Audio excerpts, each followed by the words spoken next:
I greet you in the light once again, Guardian. You have prevented another whirlwind, and brought honor to the title of Slayer Baron. I am now Kell of Kells, but I do not embrace it with 4 arms. Though I feel the light flow through me once more, I fear the God of Pain will always be with me. A lingering note of discord in my blood. I thought to make Aramis or Varric's Kell of Kells, but they refused. Aramis offered me the Echo, but I could not accept. It has chosen her. Ido would keep the Echo in Soul to clarify the ether of the Scorn, but it is too great a threat. We cannot risk another mass corruption. Instead, Aramis will take the Echo far from this system. Perhaps she can finally create a new Elixni homeworld, as she always dreamed.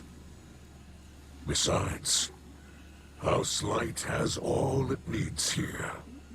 Kin, allies, and the great machine above.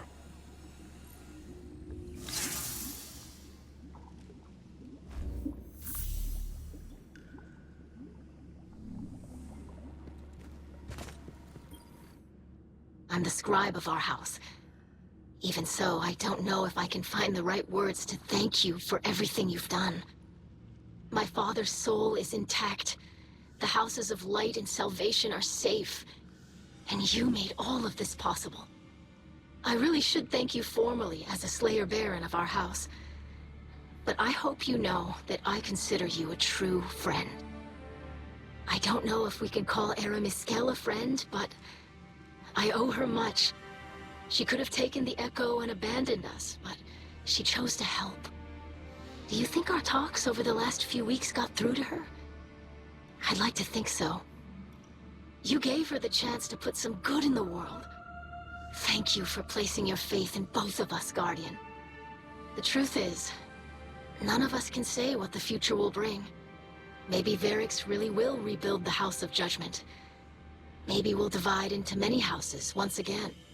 Maybe the Elixni will drift away from Sol and find new worlds. For now, my people have a new Kell to unite them.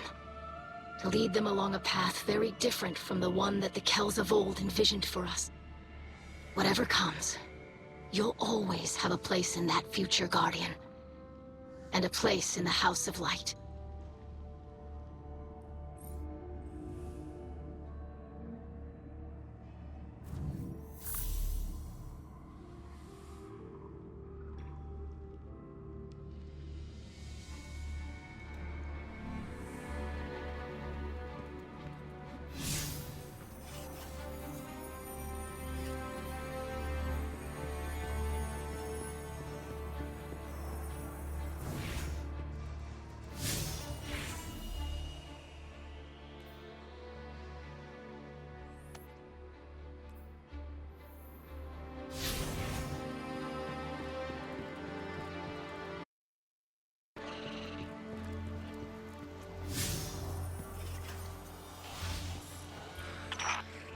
So, you restored order to the reef, eh?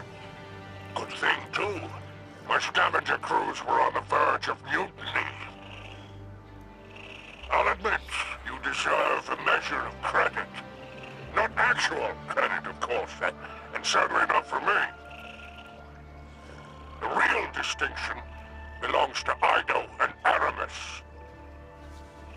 Apparently, the ship stealer is embracing her name again, prepping a salvation catch for an interstellar haul. It's ironic. After all her flailing, Aramis finally created a new era for the Elixni. By junking off for good.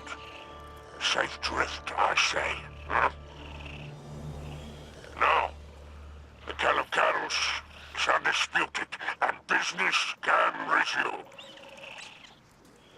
Of course, there'll be upstarts and rabble-rousers.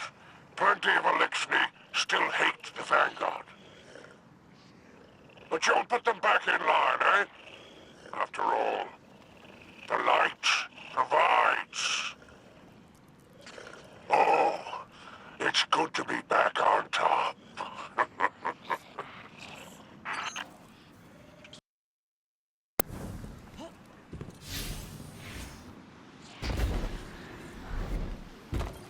Guardian, I wanted to drop a quick thank you.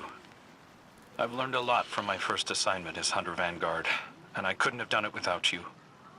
Looking back, I might have been a little uptight about the rules. I didn't want to take too many risks on my first time out.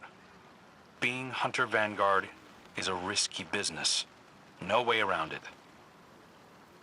I'm sure Cade would agree. And our riskiest move of all, setting Aramis free, ended up being our saving grace. The Echo chose her to cure Mizrax Kell and rebuild Old Reese.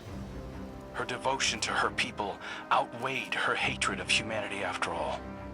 And now that Mizrax is Kell of Kells, she can leave in good conscience, knowing that the Elixir of Soul are in good hands. Of course, that still leaves the city leaders. They're pretty upset that Aramis is in the wind. But they'll forget about her soon enough. Not me, though. I'll remember her as an unrelenting headache who helped put Uldren's most desperate mistake to rest and changed the course of Elixir history forever.